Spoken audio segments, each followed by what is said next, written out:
Nah, baik guys, kita akan melanjutkan terkait dari basic training power quality yang dimana saya akan membahas beberapa parameter power quality yang wajib kalian monitoring yang nantinya akan mempengaruhi kualitas daya listrik yang kalian gunakan. Nah, ini beberapa parameter utama yang wajib kalian monitoring sesuai dengan standar IEC 61000. Ada event tegangan, arus, frekuensi, yang dimana tiga parameter ini memiliki beberapa masalah ataupun event kelistrikan yang wajib dimonitoring untuk dapat mengetahui apakah kualitas daya listriknya baik ataupun buruk.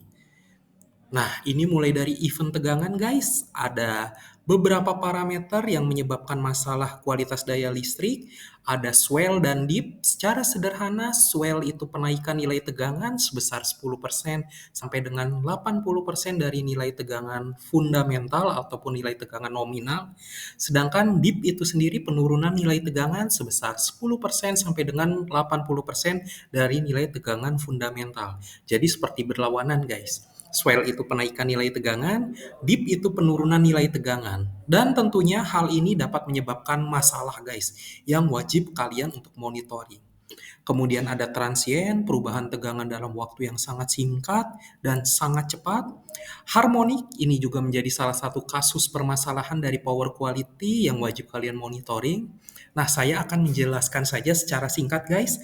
Harmonik ini sendiri merupakan salah satu masalah berupa perubahan ataupun distorsi gelombang kelistrikan guys, baik itu untuk gelombang tegangan ataupun arus yang diakibatkan adanya penambahan frekuensi eksternal guys, baik itu dari luar seperti dari sistem tambahan yang tentunya non-linear seperti motor listrik, UPS yang dapat menyebabkan penambahan frekuensi sehingga terjadinya perubahan atau distorsi gelombang yang harusnya sinusoidal menjadi tidak sinusoidal sehingga menyebabkan masalah kinerja kelistrikan guys. Maka dari itu harmonik ini wajib untuk dimonitoring. Ada interrupt atau secara sederhana mati daya listrik sesaat.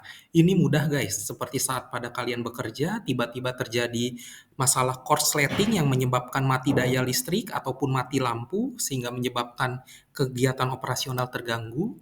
Ada unbalance, ketidakseimbangan nilai beban per pasa dan biasa terjadi pada beban 3 pas guys, baik untuk arus ataupun tegangan. Nilainya menjadi tidak optimal guys atau tidak seimbang, harusnya 380 volt, 380 volt, 380 volt.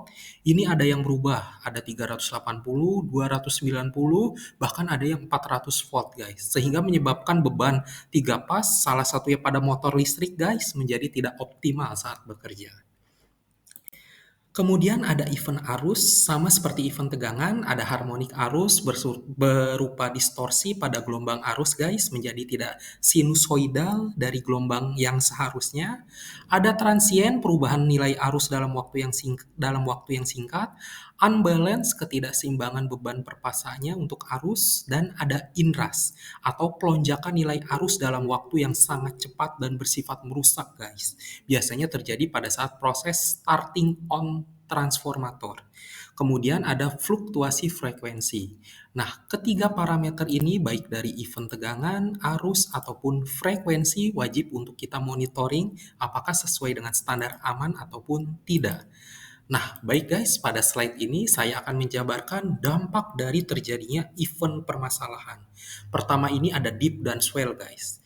Dip ataupun penurunan nilai tegangan dan swell penaikan nilai tegangan sebesar 10% sampai dengan 80% dari tegangan nominal dapat menyebabkan beberapa peralatan menjadi malfungsi ataupun mengalami berhenti dan restart bekerja secara sesaat. Pada industri, voltage dip dapat menyebabkan mesin berhenti dan mengganggu kegiatan produksi, ataupun terjadinya kenaikan nilai tegangan dapat menyebabkan kerusakan guys pada peralatan elektronik, peralatan listrik, lampu, motor, dan beberapa sistem lainnya guys.